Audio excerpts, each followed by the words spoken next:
Bismillah ar-Rahman ar-Rahim. Dear students, Assalamu alaikum and welcome to the course of Academic Reading and Writing.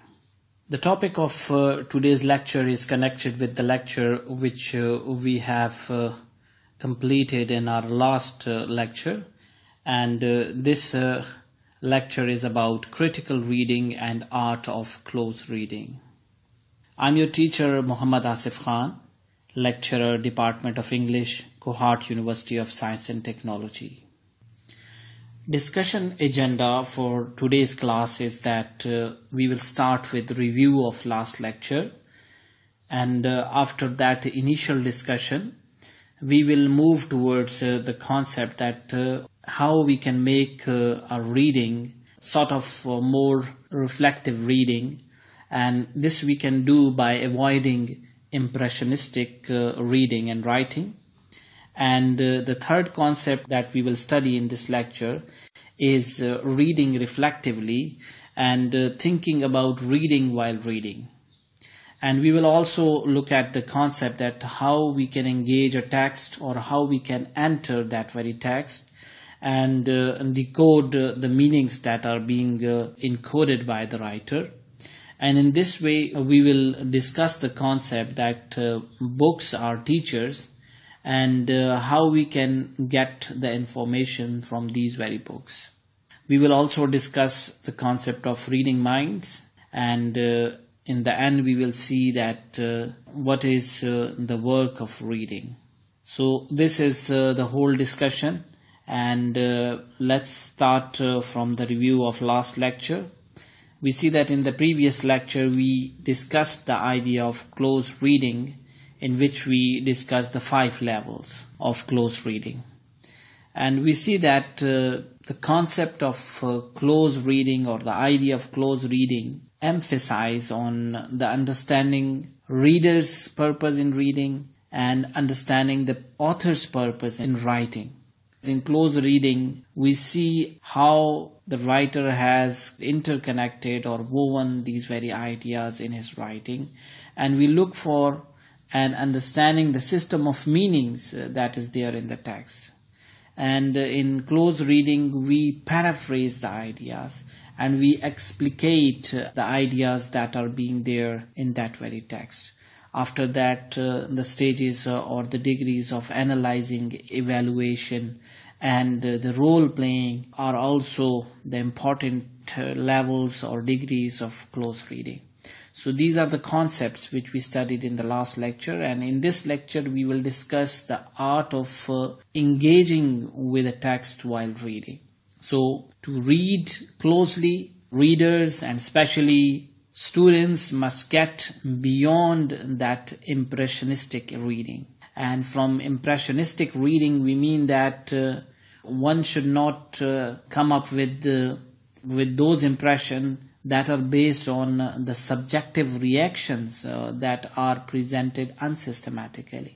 So students must get beyond that impressionistic reading, and they should understand this very thing, that simply decoding or deciphering the words that are there on the page or that are there within the text and getting some vague sense of what is there which the writer has encoded in that piece of writing, it does not translate into the meaningful learning. It is necessary that we should learn that to read well is to engage in self-constructed dialogue with the author of the text. It is an activity in which we are talking to the author, and this dialogue is self-constructed dialogue.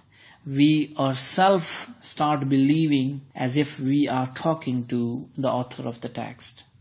So really good reading requires close reading, and we already studied some of the important levels of close reading in the last lecture. So it requires one to formulate questions and to try to find out the answers to the questions while reading. And close reading requires that we should connect new ideas to the already established ideas in our mind, and we should make corrections in the mistaken ideas that are necessary. We should make our beliefs modified. In other words, close reading requires specific intellectual work on the part of the reader. In this lecture, we will briefly elaborate the nature of this intellectual work, that how we can avoid impressionistic reading, and how we can make our reading to acquire those standards of close reading which make the reading beyond impressionistic reading. Now let's see that why avoiding impressionistic reading is necessary for us.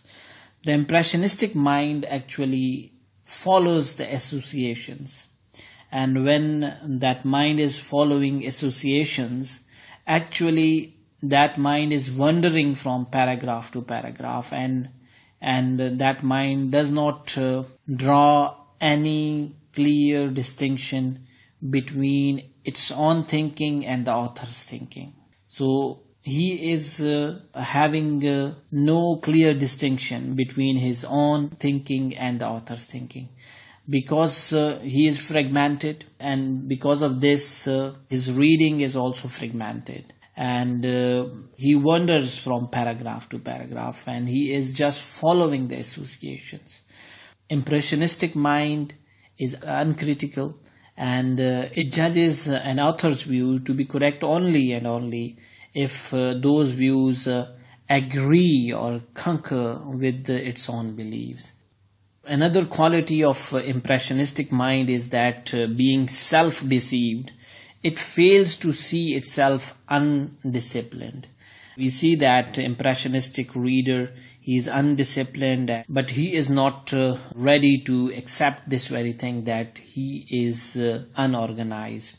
So being rigid, it does not learn from what it reads.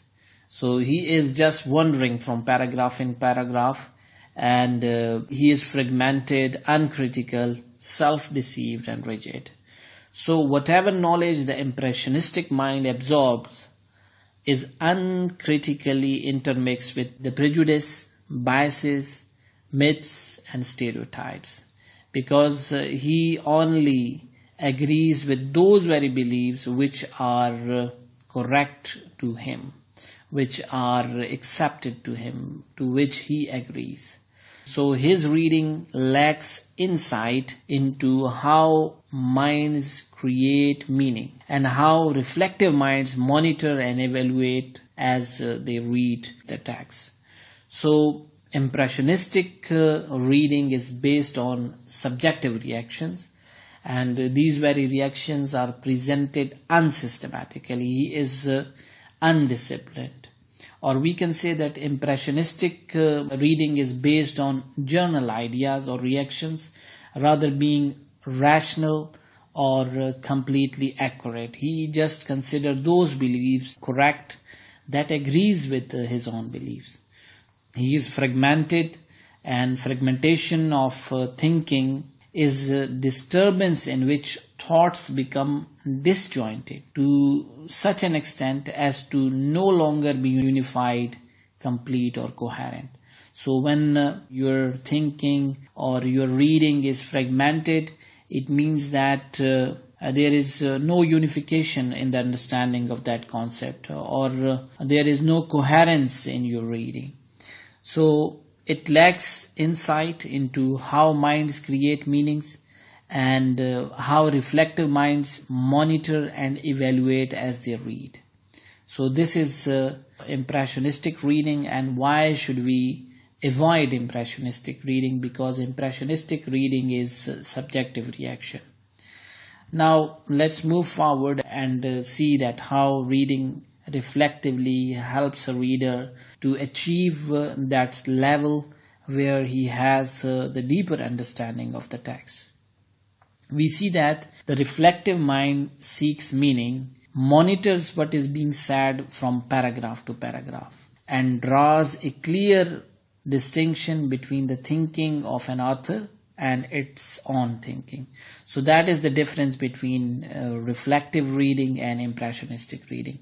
There we saw that impressionistic reader, he is wandering from paragraph to paragraph, and there is no clear distinction between his own thinking and the author's thinking. But here we see that reflective reader is drawing a clear distinction between the thinking of an author and its own thinking. So the reflective mind is purposeful, and being purposeful, he adjusts reading to a specific goal. He is having purpose, so his reading is purposeful. He is integrated, and we see that being integrated, it integrates ideas in the text with the ideas it already commands. So those ideas which are already there in his mind, or which he has already clearly understood, he integrates and interrelates those ideas with the new ideas. And we see that reflective mind and reflective reader is critical, and it evaluates what it reads for clarity, accuracy, precision, relevance, depth, breadth, logic, significance, and fairness. And these are the standards of intellect. And we see that very opposite to the impressionistic reader, reflective reader is open-minded, and he is open to the new ways of thinking. And we see that reflective readers, they value new ideas and they learn from what they read. This is the difference between reflective reading and impressionistic reading. Now we move ahead, and we will see that how thinking about reading while reading will help us to get the better understanding of the text. We see that the reflective mind, they improve its thinking by reflectively thinking about the thinking. And we see that reflective mind improves its reading by reflectively thinking about how it is reading, and it moves back and forth in between that thinking and thinking about thinking. Thinking is named as cognitive activity, and thinking about thinking is something metacognitive.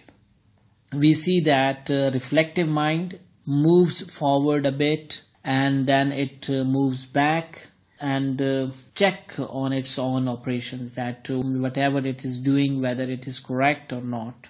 So it is thinking about thinking, or it is thinking about reading while reading. So it checks its track, that whether he is on the track or he is away from the track. We see that reflective mind makes good at grounds and know the basic facts or principles of that subject. When he is studying, he already knows that what are the grounds and how good he know the basic facts and principles of that very area or that very subject or that very ground. And we see that reflective mind rises above itself, and it exercises supervision on itself. So reflective mind is supervising all these activities, and it is checking that whether he has that basic knowledge, or whether it is good at its grounds, or whether it is on track or not. So it moves back and forward, and it supervises itself. So that is something which reflective mind does when it is reading or when it is thinking. And we see that the reflective mind improves its thinking by reflectively thinking about its thinking. So one of the most important ability that is often being expected from a thinker is that a thinker can have the ability to monitor and to evaluate his or her own thinking.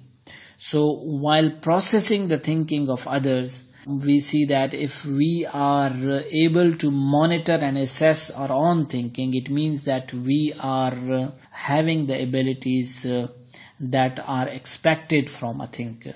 So in reading, the reflective mind monitors how it is reading while it is reading. So during the process of reading, the reflective mind monitors that how it is reading. And we see that the basis and the foundation for this ability is knowledge of how the mind functions when we are reading well.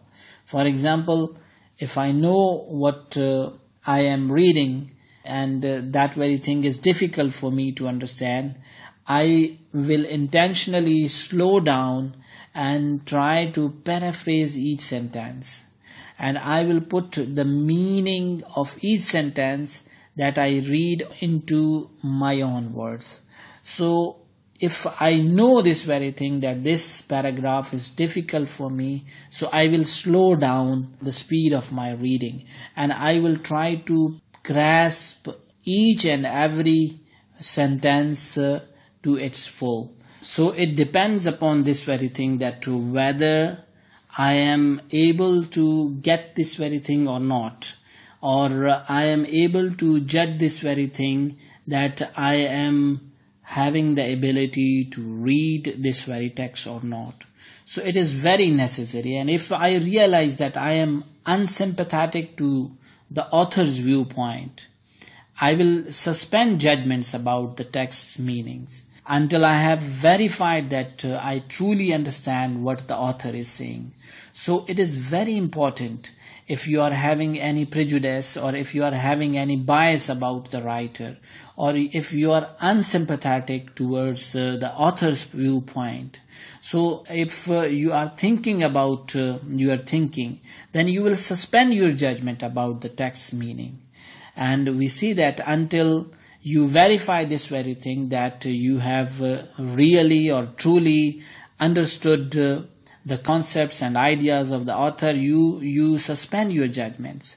In the same way, we see that some of the readers do this mistake, that they just make an assumption about the author, about the text, and they do not really know what that text means, but they just put a stamp and they label that very text as it is wrong, it is wrong, it is wrong, and they are not thinking about that very thing. So it is the common mistake that some of the readers are making, that they label something wrong though they are having no real understanding of the text.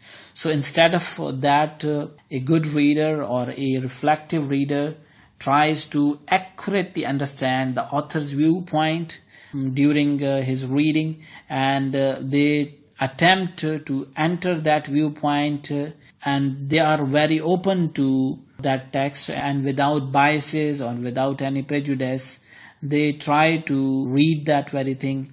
And even if they do not agree fully with the author's point of view, they take important ideas from that text. So reflective readers take command of the ideas that they think are worthwhile, rather dismissing all the ideas simply because I do not agree with them. They just appropriate and take important ideas from that and try to understand the author's view.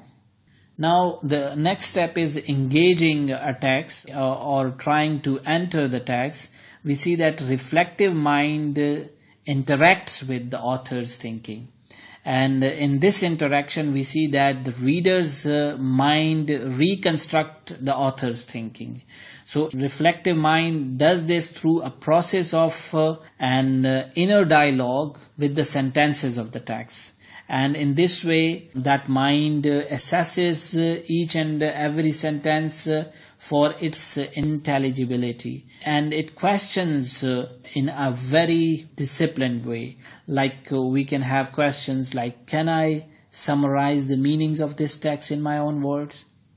As we already studied in the 5 levels of close reading, that first of all, that reflective mind tries to paraphrase those ideas, and then it can ask questions like, can I give examples from my own experience or what the text is saying? Or the third question might be that, can I generate metaphors and diagrams to illustrate what the text is saying?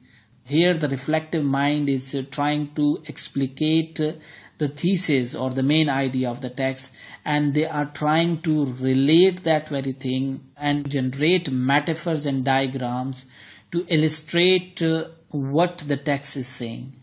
And this reflective mind will ask a question like, what is clear to me and what do I need clarified? This mind makes distinction between the ideas that he is already having in his mind and what are the new ideas which are not clear to him.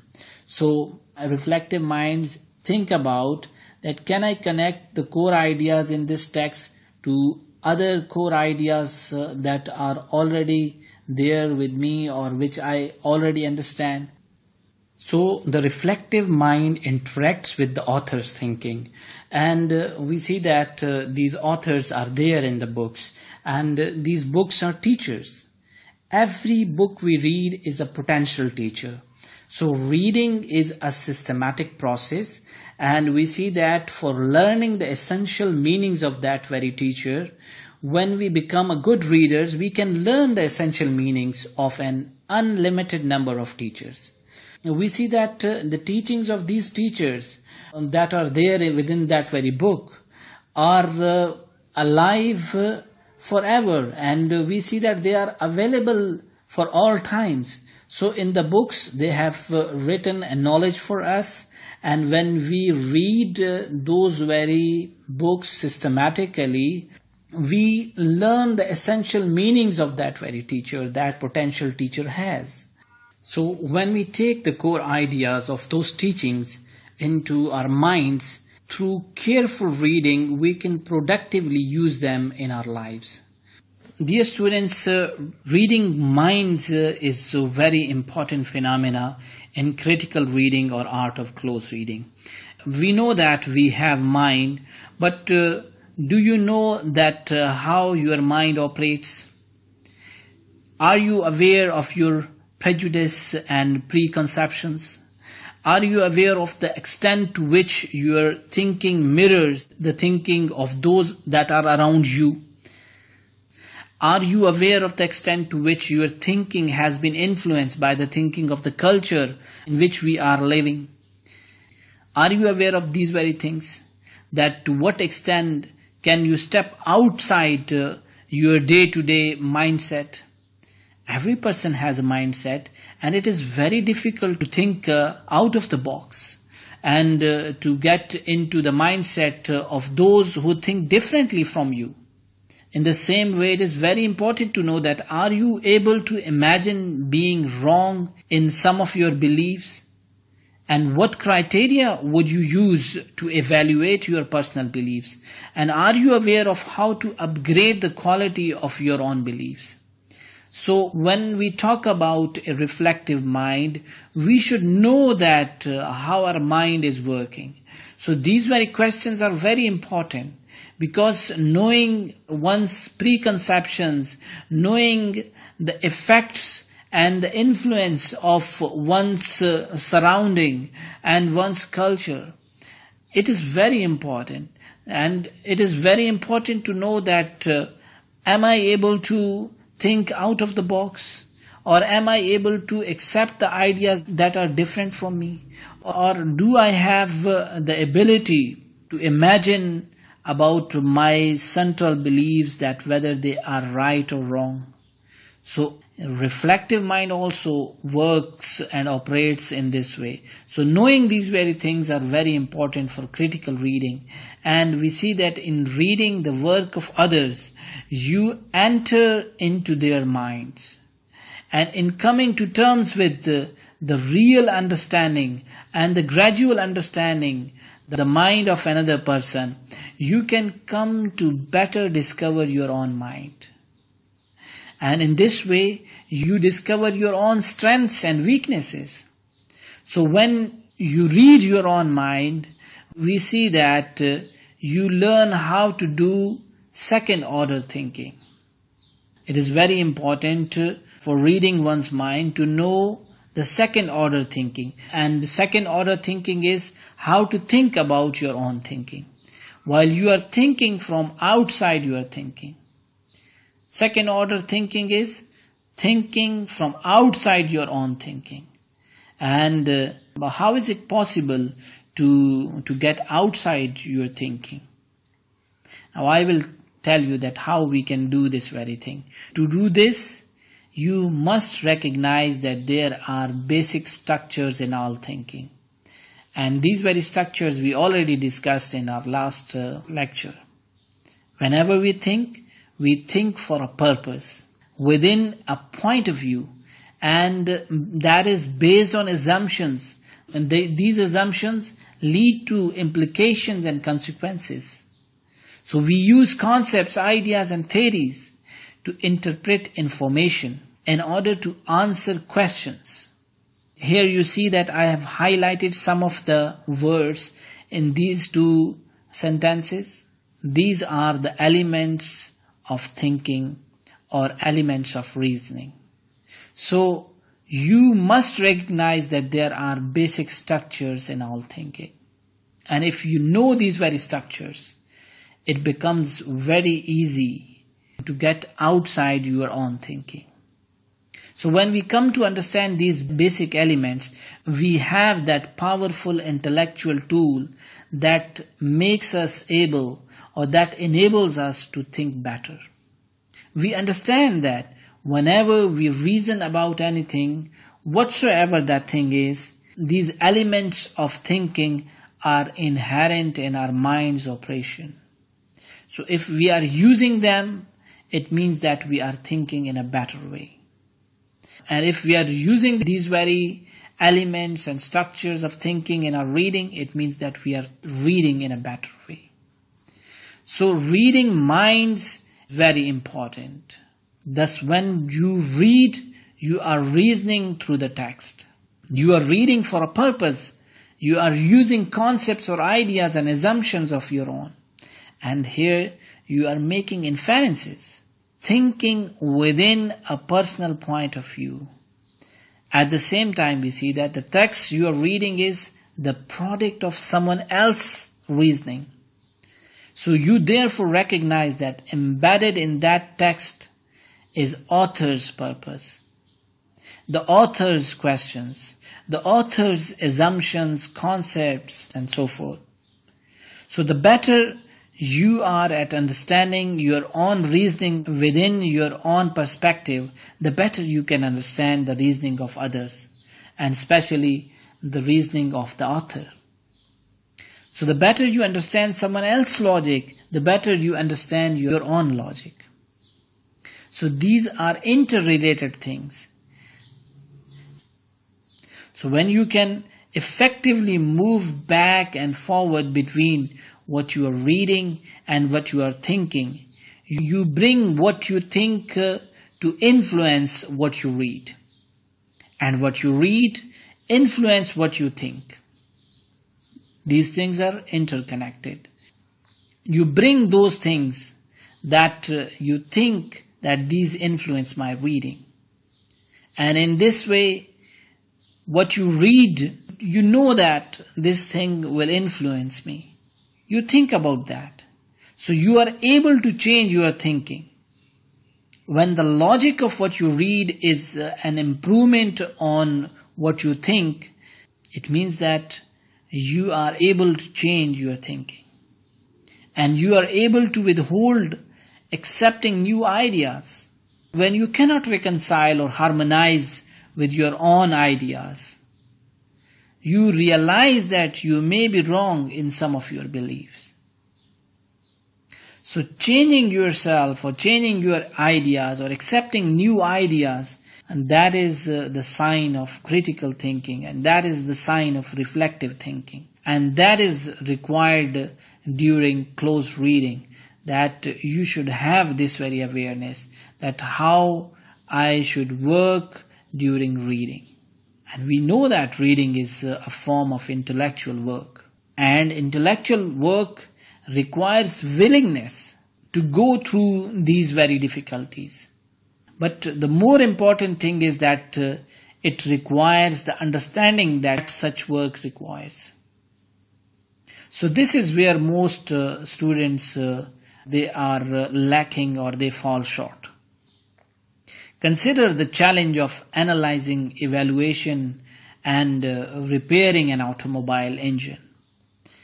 The biggest challenge is knowing how to do what needs to be done and how to use the tools of auto mechanics in taking the engine apart and how to run tests on specific system in it. And learning this requires learning how an automobile engine functions. No one would expect to know how to repair an automobile engine without training, involving both the theory and the practice. It is not possible that we get that mastery without the training about the theory and the practice. So, if you learn to read without understanding what good reading involves, you are learning to read poorly. That is why reading is fundamentally a passive activity for many students, and it is as if their theory of reading was something like that they move their eye from left to right and scan one line at a time until something happens automatically and they effortlessly start understanding the meanings of that very thing.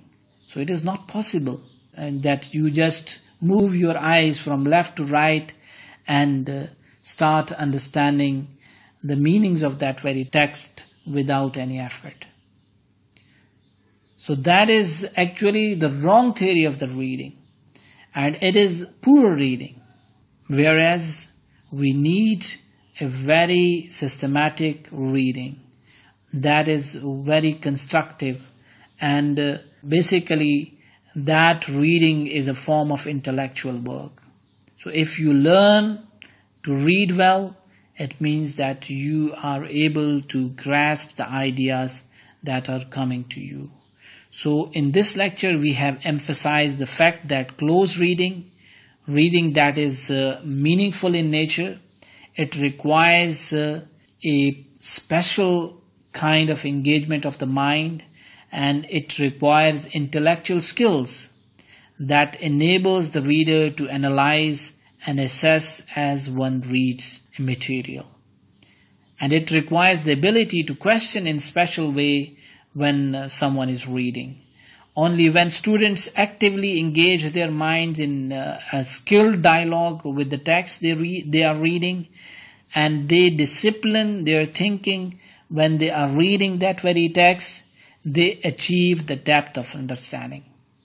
So that is the aim of our today's lecture, that how we can engage our minds with the text, and how we can analyze and assess when we are reading the text, and how we can achieve the depth of understanding of any piece of text. So that is the aim of this very lecture, and you should watch this very video in connection to the last video, and in this way you will better understand the concept of the engagement of mind with a new text, and how we can make critical reading, and what is the art of close reading. So that was today's lecture, and I hope that when you will watch this video, you will get the ideas that I have expressed in this very lecture. Thank you very much. Allah Hafiz.